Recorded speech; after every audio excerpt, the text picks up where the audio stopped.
Soft ball పేరులో మాత్రమే soft ఉంది, ఆట మాత్రం చాలా హార్డ్ అనే చెప్పొచ్చు. ఎక్కడో విదేశాల్లో పుట్టిన ఈ ఆట క్రమేణా మన దేశంలోనూ ఆదరణ పెరిగింది. అందుకే మెట్రో నగరాలకే పరిమితమైన సాఫ్ట్ బాల్ గేమ్ ప్రస్తుతం జిల్లా కేంద్రాలకు వచ్చేసింది.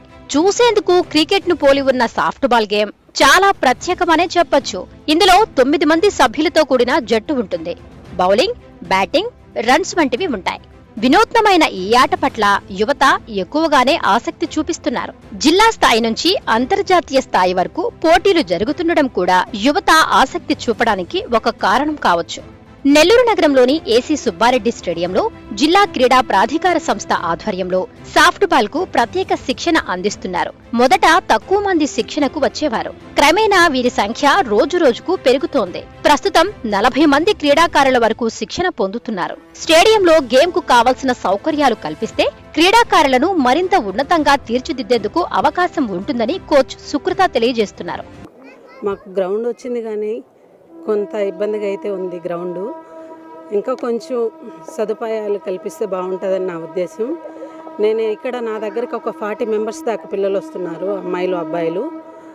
వాళ్ళకి కొంచెం టాయిలెట్స్, వాటర్ ఫెసిలిటీ, వాళ్ళకి కావాల్సిన మెటీరియల్స్ ఇవన్నీ కూడా ప్రస్తుతానికి నాకు సపోర్ట్ అయితే soft ball Nellore district association వాళ్ళే చేస్తున్నారు. ఇప్పటి పిల్లలకు గేమ్ నేర్పిస్తున్నాం. ఇది చెప్పుకోవడానికే సాఫ్ట్ అని గేమ్ సాఫ్ట్ బాల్ అని అంటారు.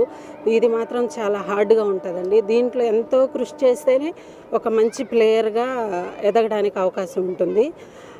ఇందులో చాలా అంటే ఈ బాలు ఒక పిల్లవాడికి తగిలినా కూడా అక్కడంతా బాగా డ్యామేజ్ అయిపోద్ది, అంత హార్డ్గా ఉంటుంది గేము.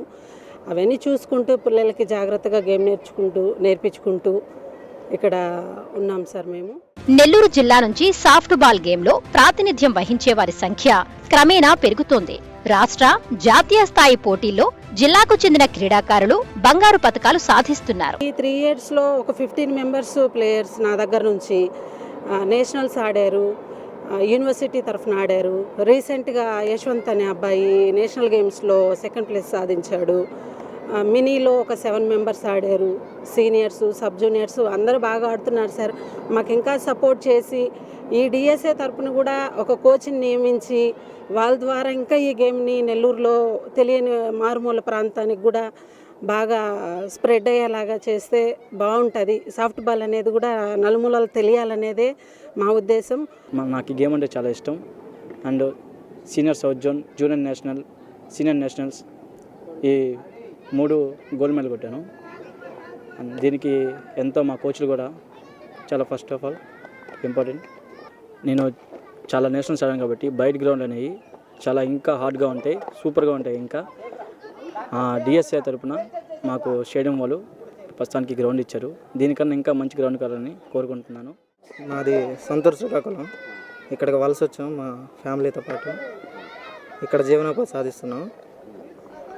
నేను గత 5 yearsగా గేమ్ ఆడుతున్నాను. సాఫ్ట్ బాల్ గేమ్ ఆడుతున్నాను. గేమ్ ఇంట్రెస్ట్ బట్టి గేమ్లో ఇంప్రూవ్ అయ్యాను. మా కోచ్ సుకృత మేడం మరియు మహేష్ అన్న మమ్మల్ని బాగా ఇంప్రూవ్ చేశారు. మళ్ళీ అసోసియేషన్ కూడా మాకు బాగా హెల్ప్ చేసింది. సాఫ్ట్ బాల్ గేమ్లో నేను క్యాచింగ్ చేస్తాను. క్రికెట్లో కీపర్ లాగా దీంట్లో క్యాచింగ్ అలాగా.